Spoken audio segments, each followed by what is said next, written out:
Good morning, everybody.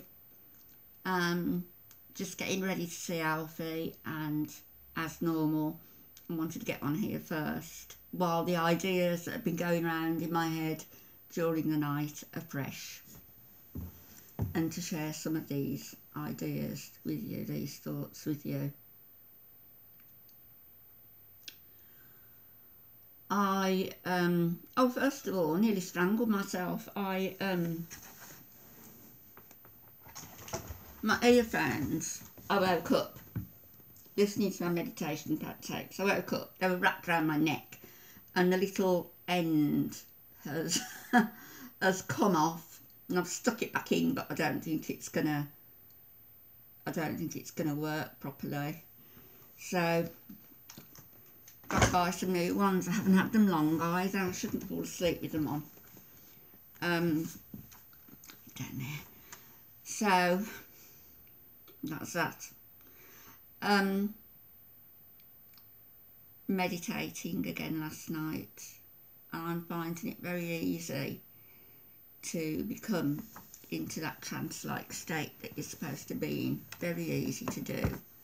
You don't need to go and pay somebody to do it for you, unless you choose to. It's the same with these courses. You know, you can go on. I was looking at a weekend retreat, and I'm thinking that might be nice, you know, to go on a weekend retreat, like-minded people and some guru there telling you all about enlightenment and blah blah blah. And then I looked at the cost, which was exorbitant, and I thought to myself, I don't need it, not really. It would be indulging myself, and it might be interesting to do. But my way of thinking now, me personally, this journey that I've been on, that I am on, I know that something has opened up in me. And I know it, and I don't need to look outward for enlightenment. I need to look inward and be reflective and be honest. And that's what I'm doing.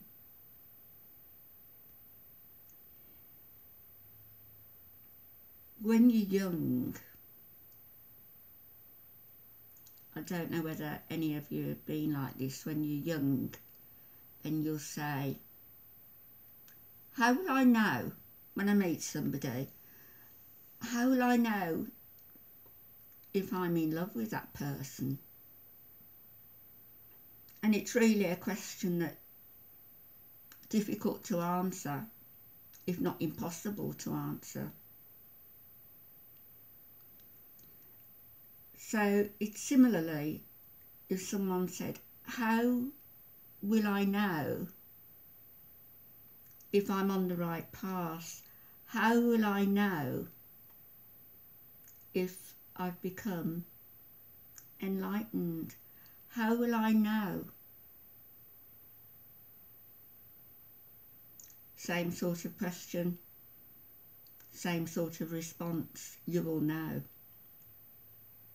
Most definitely you will know. I know. And I've been in the depths, believe me, of despair during my life. You know, when you're very young and people will say things to you and do things to you, and your mind isn't formed, and therefore what is said and what is done to you tends to stay with you, tends to mould you in a way, and mould you in such a way that nothing fits, because that mould is not the person you were meant to be. Do you know what I mean? The mould is what the other person wanted you to be, wanted you to feel. And because of being young, naive, innocent, it happens, and it takes a long, long time, if ever, for some people to recover from that.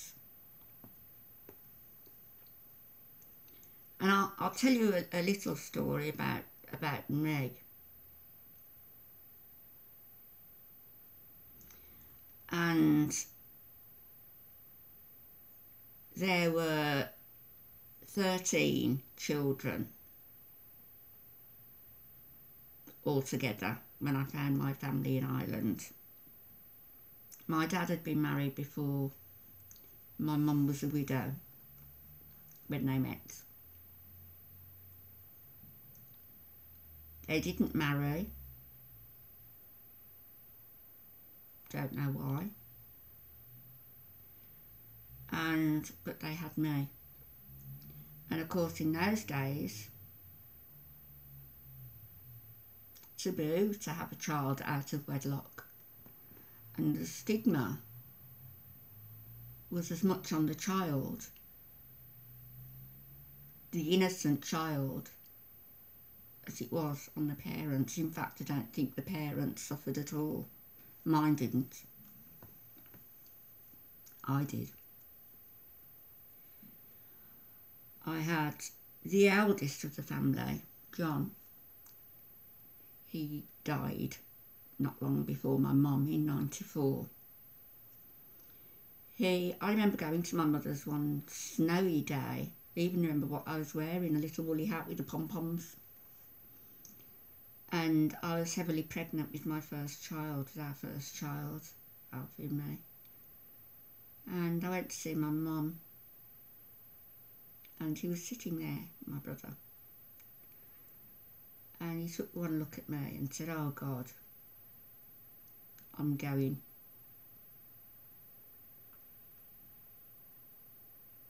I was 17, not quite 17.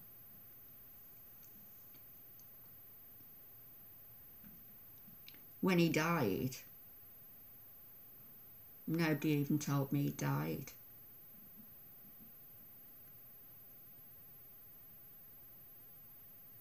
When my sister died,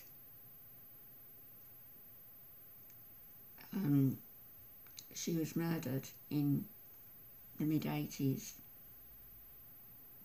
I read about that on the front of a local newspaper. That's how ostracised as a bastard I was from the family, and that's why on Mum's deathbed she said sorry to me.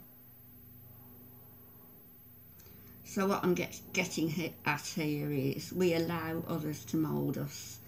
Their concepts of how they feel that we should be, how we should act, we allow them to do that to us. I no longer do. I have been doing, but I no longer do. I no longer will. I know full well what's in me, and it's that God spark that's in me that's bringing me joy and bringing me happiness, and it's bringing me warmth, and it's enfolding me and giving me grace. And I know. It's like as a young child, if you say, a young girl growing up, how do you know if you're in love? How do you answer that question? So, how do I know if I'm enlightened? How do I know if I've been touched by? How do I know if I've reached in and found that God spark? You will know. Same sort of question, similar sort of response.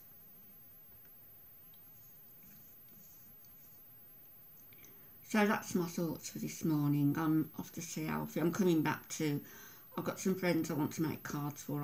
I've decided I'm going to make 2 a day until I've got them done, because I like to take my time on them and find some appropriate verses to write in them, etc. So I'm going to do 2 a day and take my time. And the other thing is, what I was thinking last night, how in the 80s and the 90s and everybody wanted to be upwardly mobile. My ambition now is to be downwardly mobile. I don't want a big house. I don't want lots of things. I don't want lots of clothes. I've got too many. I don't want lots of furniture. I don't want this house. I don't want this millstone dragging me down. I don't want it. I don't need it. Give me a cave. I love watching the tiny homes and the people who live in RVs. I'm not quite there, but a smaller place certainly.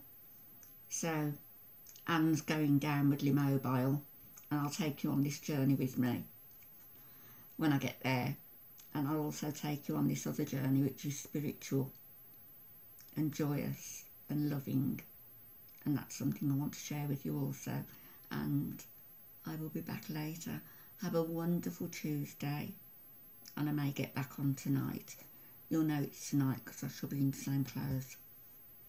See you later. Bye-bye.